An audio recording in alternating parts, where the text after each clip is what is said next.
I'm going to bring David in so that we can talk a little bit about what's been going on over the last 2 weeks of this trial. That's, David, nearly 2 years to the day almost, of when Jeff Gehrman's body was found stabbed to death outside of his home. You've been following the trial and watching it. Let's start with the deliberations, the closest to where we are now. Over the last few days, they got the case Monday afternoon. The jurors returned and deliberated most of the day Tuesday for just a brief time this morning. What did you take from the amount of time it took and the questions they were asking? What can we really pull from that? Sure. With any jury deliberations, they start off by picking a foreperson, then reading the instructions, and then they dig into the case. It appears from them wanting a laptop to watch the video of the vehicle, video of Tellis walking, that they were going through the case very methodically and making sure that they got it right. Or they get it right. And usually, at least in courtroom lore, the longer a jury deliberates, the more it tends to favor the defense. Is that an old wives' tale, or where does that come from? Typically, if there's a quick jury verdict, you think that it probably helps the prosecution. In this case, the prosecution put on a compelling case, and so you would think that if it were an acquittal, it would take longer for all 12 people to agree to acquit. This was a decent period of time. I'm not sure that we really know what the verdict is. It could be murder in the first degree. There could have been some horse trading in the jury room to have a compromise verdict of something less than first degree. Could be an acquittal. We just don't know. But it appears that it's probably some type of guilty verdict. One of the questions the jurors asked, as you mentioned, was to get a laptop so that they could really zoom in on the video, the surveillance video that was a state's exhibit, a prosecution exhibit that showed the vehicle that they say was tied to the accused killer.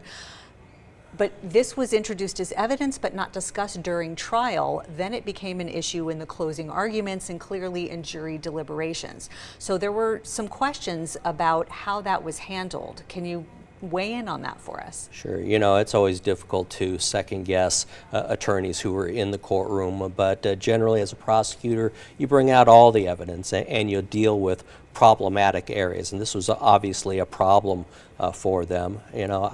I think that it might have been better for them to address the video during the testimony so it's not sprung on the jury during closing arguments, because A, it affects the prosecution's credibility, because it might appear to the jury that they're hiding evidence from them, and it creates that potential for reasonable doubt because the prosecution didn't talk about it. And so I'm sure that generated a lot of conversation in the jury room. And another thing that came out that was a bit of a surprise to people and generated a lot of questions during the trial was the manner in which Robert Tellis testified, which we're told is a narrative testimony. And for those of you who were following the trial and listening to him, he was allowed to just speak and go on for a lengthy period of time without any questions from his attorney, and just sort of give a speech, for lack of a better term. We're going to continue talking about that. I just want to point out again that live picture of the courtroom. You can see the bailiff standing by. It doesn't appear from what we're seeing right now that there's a whole lot of change. I assume that everybody is still filing in. They're still gathering the jurors. They have to wait for all the attorneys to be there, the family members from both sides, and they're giving everybody time. We were initially told that the verdict was going to be read at noon, and so we are prepared to bring that to you the second the judge announces that it's going to be read. But David, let's talk about that narrative form of testimony. How rare is that, and generally, legally speaking, what is the purpose of it happening that way? Yeah. The rules of evidence require attorneys to ask questions and witnesses to answer the questions. You can't just put on a witness and say, tell me what you got. And it was unusual, and the reason being is that Robert Draskovich had some reason to believe that Tellis was going to lie about something. He had contacted Rob Baer, who's a former judge, and bar counsel about the ethical ramifications, and an attorney has a couple of options. They can withdraw from the case, they can ask the defendant or witness not to testify, But in this case, a criminal defendant has an absolute right to testify, and so in this situation, he was just required to ask him what his name was and tell his story, and that way he's not part of suborning perjury or putting on false testimony. So if a criminal defendant does lie on the stand, and this is another question that, we are going to go live to the courtroom right now for the jurors to read the verdict.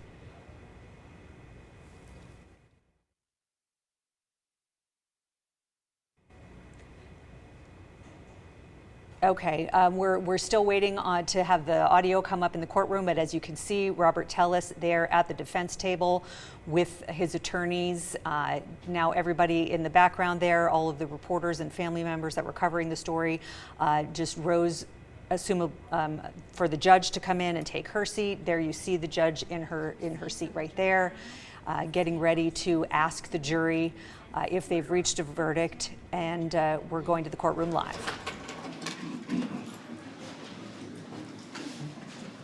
You can bring the jury down. Yes, ma'am.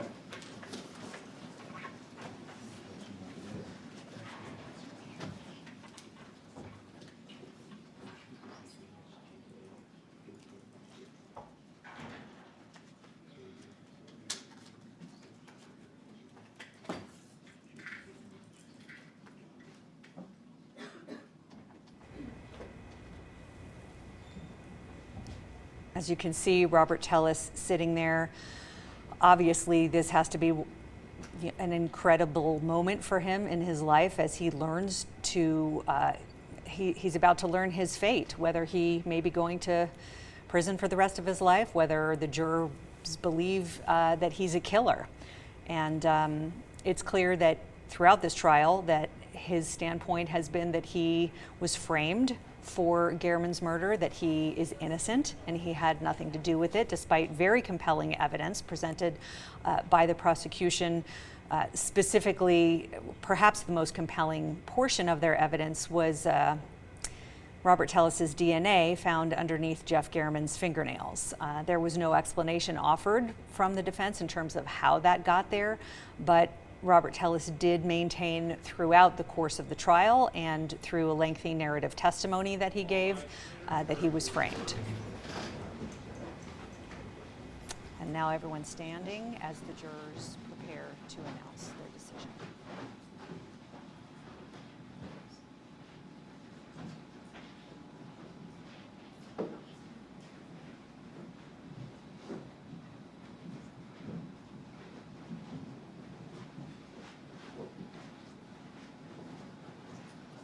Thank you, everyone. Please be seated. Does the state stipulate to the presence of the panel as well as the two alternates? Yes, Your Honor. Mr. Jaskowitz? Yes, Your Honor. Thank you. Juror number 2, have you been selected to be the foreperson? Yes. Has the jury reached a verdict? Yes, we have, Your Honor. Will you please hand the verdict form to Officer Hobbs?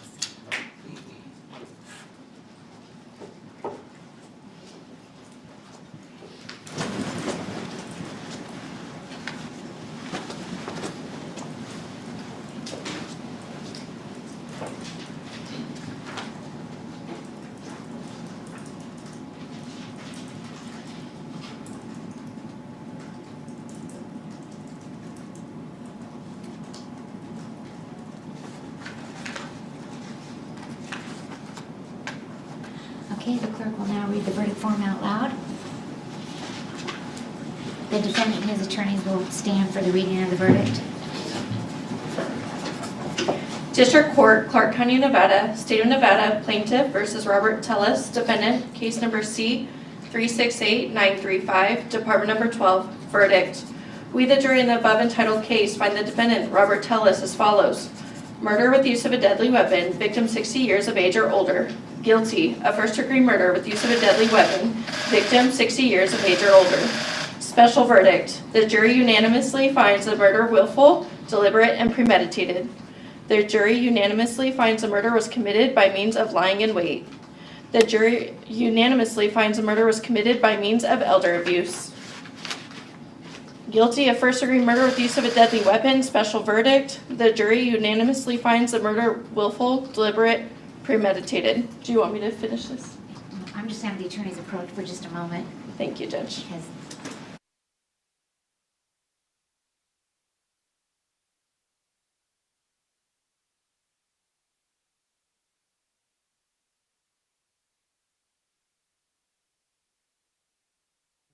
this is called a sidebar conversation that they're having up at the bench. The attorney's speaking with the judge while the courtroom microphones are muted, so we are unable to hear what they are saying. David, does this happen a lot where in the midst of the reading of a verdict, they stop and go speak to the judge? If there is an issue with the verdict, yes. In addition, Mr. Tallis is entitled to poll the jury to make sure that each juror agreed with the verdict. Okay, and the microphones Dated this are back up. 28th day of August 2024, signed by foreperson, juror number 2. Ladies and gentlemen of the jury, are these your verdicts as read? So say you one, so say you all. Okay, at this time, ladies and gentlemen, the clerk is going to ask you a question and just ask that you respond yes or no. Juror number 1 is, are these your verdicts as read? Yes. Juror number 2, are these your verdicts as read? Yes. Juror number 3, are these your verdicts as read? Yes. Juror number 4, are these your verdicts as read? Yes. Juror number 5, are these your verdicts as read? Yes. Juror number 6, are these your verdicts as read? Yes. Juror number 7, are these your verdicts as read? Yes. Juror number 8, are these your verdicts as read? Yes. Juror number 9, are these your verdicts as read? Yes. Juror number 10, are these your verdicts as read? Yes. Juror number 11, are these your verdicts as read? Yes. Juror number 12, are these your verdicts as read? Yes. At this time, the clerk will record the verdict in the official record of the court. And at this time, ladies and gentlemen, as you know, pursuant to your verdict, we will now go into the penalty phase of the trial. We're going to take a break and allow the attorneys to get prepared for that penalty phase. So we will start again at 1:30. At this time, you'll all be able to be back together again. You're going to go with the court officer back to the jury deliberation room. And at 1:30, we will begin the penalty phase of this trial. Thank you very much, and you're excused. Thank you, all. Roger, back to the jury, please. Jurors, please go to the center.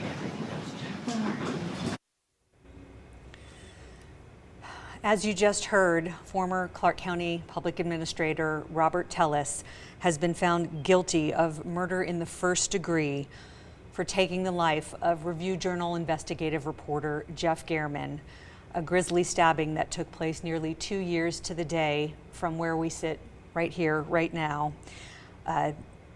He was found, David, guilty with a special verdict as well. Tell us a little bit about what that means. Well, under Nevada law, the jury has to specify what theory of murder in the first degree they were using. And so there are three. There's premeditated murder, which is first degree, lying in wait, and then the killing of a person over 60. And so those are the special verdicts, and they had to announce which theory that they followed through with. So clearly, just about everything that the prosecution laid out, they ended up agreeing with all of those special circumstances in addition to murder one itself. This carries what kind of a potential penalty? Murder in the first degree carries life without the possibility of parole, life with the possibility of parole with parole. I'm going to stop you real quick. I just want to point out that we're looking right now, again, at a live picture from inside the courtroom. This is Rita Reed, who has been crying. She is the current Clark County Public Administrator who took over that office after Robert Tellis was arrested and charged. We spoke extensively with her over the last 2 years about what the environment in that office was like under Tellis. Clearly a very emotional reaction from her, and probably also from many of the other employees who worked under Tellis in the public administrator's office, who, as we've been discussing through the course of not only this trial, but for the last couple of years, them coming forward to Jeff Gehrman and him allowing them to tell their story about what was going on there started this very terrible set of circumstances. We are now going to go live to our Alyssa Bethencourt, who is standing by at the Regional Justice Center outside the courtroom. Alyssa, what's the environment you're seeing now? Darcy, there was a lot of anticipation when it was announced that the verdict was reached just before 11 this morning. But as you just mentioned, it is a guilty verdict for Robert Tellez.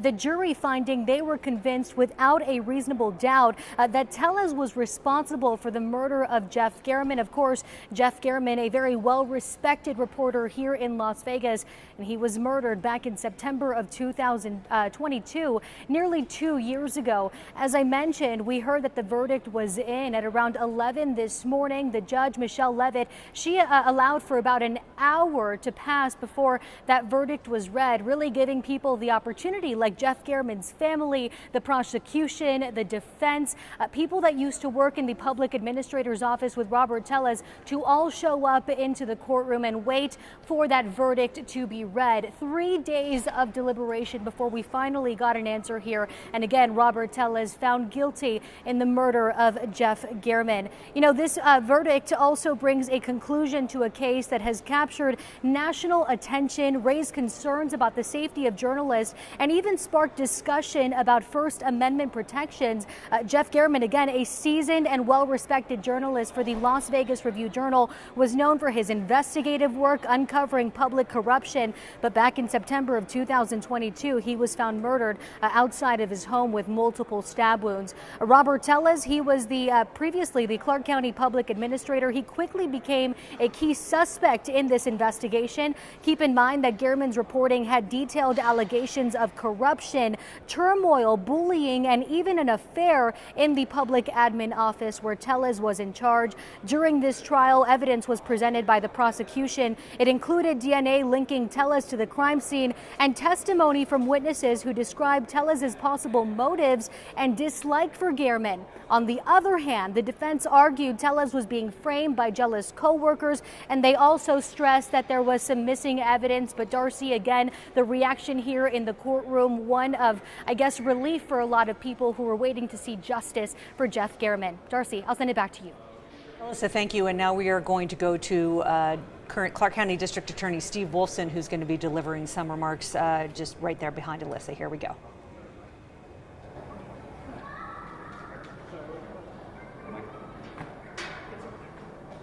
Okay, I'm going to start in 30 seconds, so if you guys aren't ready, let me know. But in about 30 seconds, I'm going to start.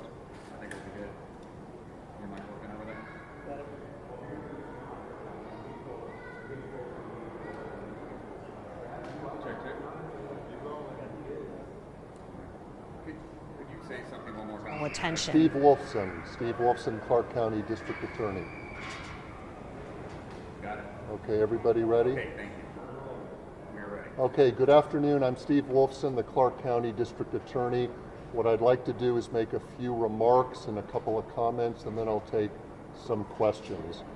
I'd like to first start out by thanking the jury for their hard work and diligence in arriving certainly at the appropriate verdict. I'd like to acknowledge the family and friends of Jeff Garriman. It's been a long, tough couple of years, but finally justice has been served. I'd like to acknowledge the lawyers, and I'd like to acknowledge the lawyers actually on both sides. Mr. Draskovich and Mr. Harvath did a remarkable job on behalf of their client. But I'd like to further acknowledge the excellent work of my two prosecutors, Chief Deputy District Attorney Pam Weckerly and Christopher Hamner, who both did an outstanding job. Finally, today's verdict should send a message. And that message is a clear message that any attempts to silence the media or to silence or intimidate a journalist will not be tolerated. That's what occurred in this case. That's what occurred, and that's why today justice was served. So I'll take a few questions. Could you address the wait, how long the deliberations took? You know, juries do different things depending on the makeup of the jury, depending on the foreman. There was a lot of evidence in this case. There was a lot of video evidence. Some of their questions, they wanted an additional laptop. They wanted to look at some more of the video evidence. So I want to commend this jury. I think they took a lot of time to review this evidence. This is an important verdict. They gave the defendant in this case what he has a right to, which is an examination of that evidence. But at the end of the day, the jury did the right thing and came back with first degree with use of a deadly weapon, first degree murder with use of a deadly weapon, and both enhancements.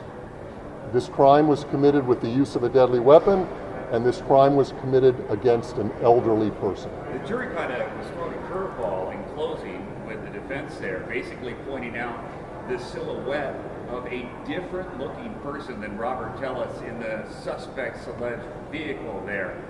How do you think that played into the big delay, or at least the length of time it took the jury to decide this? Because they had to go in the jury room and figure this out themselves.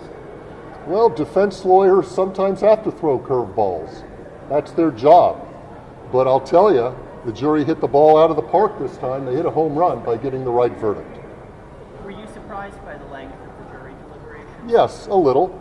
To be candid, I think most everybody that followed this trial and watched this trial and was familiar with the evidence thought the verdict would come a little quicker.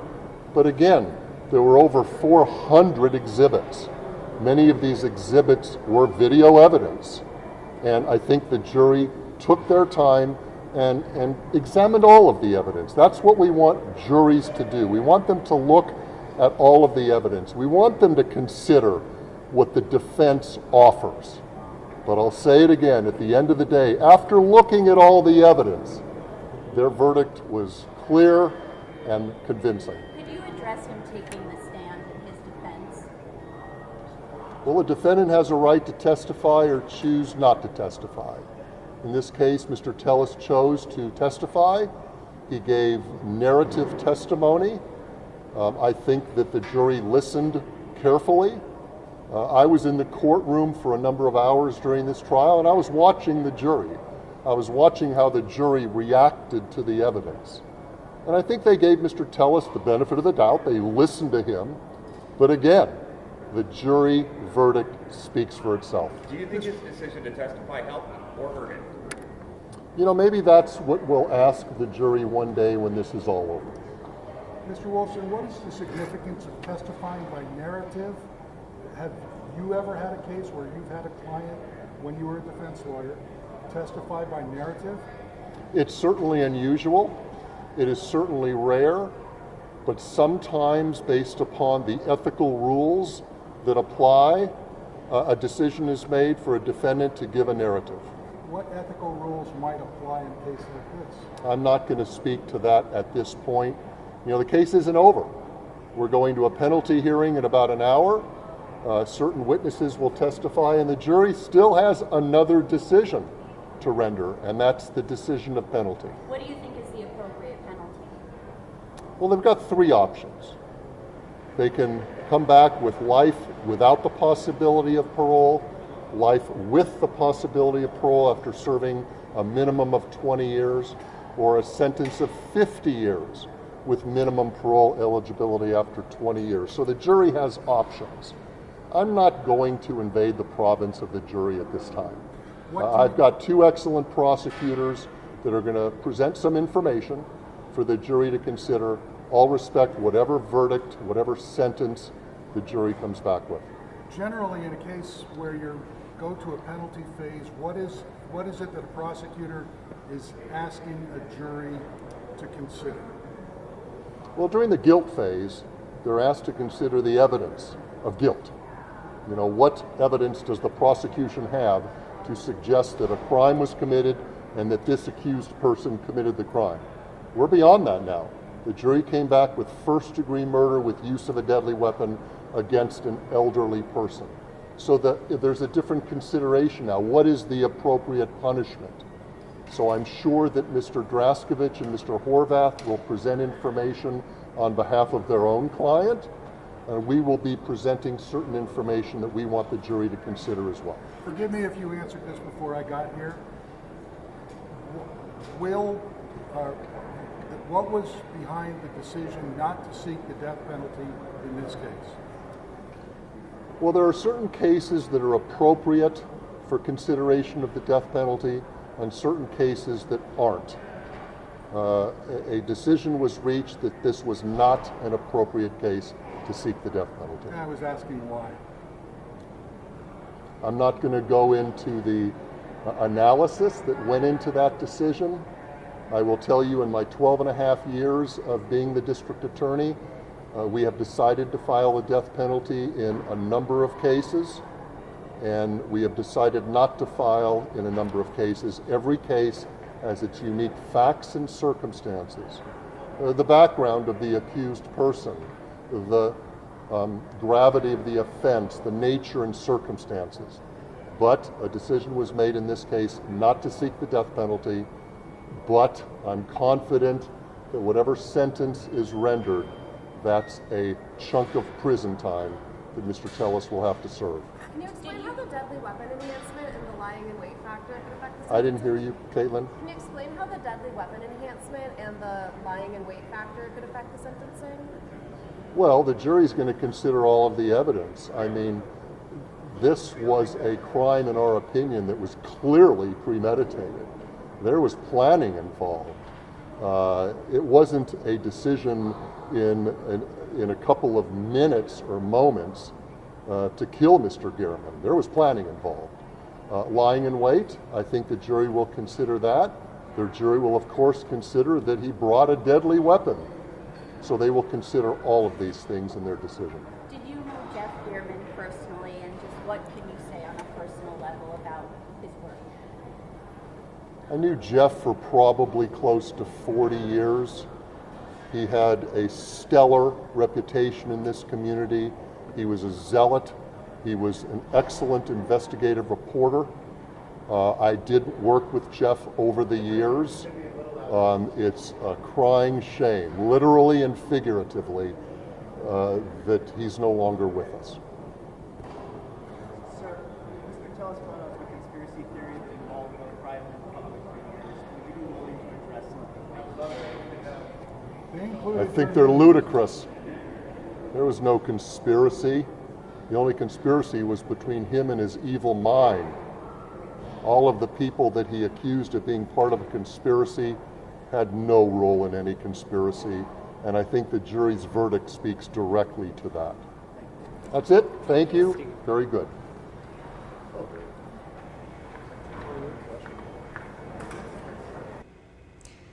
We just heard remarks from Clark County District Attorney Steve Wolfson. Of course, one of the most salient points he made was that attempts to intimidate and silence journalists will not be tolerated, and that is what happened in this case. This is, of course, a case, David, as you know, that hits very, very close to home for all of us here at Channel 13, all of our media colleagues in Las Vegas, many of us who knew Jeff and respected him so very tremendously for the dogged investigative reporter that he was. We have the jurors coming back at 1:30 this afternoon to begin the penalty phase of the trial. And could you just quickly let us know what that's going to look like? And is that the kind of thing that takes place in a day, or we may be continuing on tomorrow? What are we to expect? Because the jury is coming back so quickly to hear the penalty phase, there's probably not a lot of evidence, and so Mr. Tellis has the right to allocute and give another statement as to why he should receive a lesser punishment. He may put on his family members. I don't know that the prosecution has a lot, although Jeff Gehrman's family will have a right to testify as well. So could be a very emotional afternoon. We will be back here at 1:30 as that penalty phase begins. For now, we're going to send you back to regular programming. Thanks so much for joining us. David, thank you for being here with us. I'm Darcy Spears.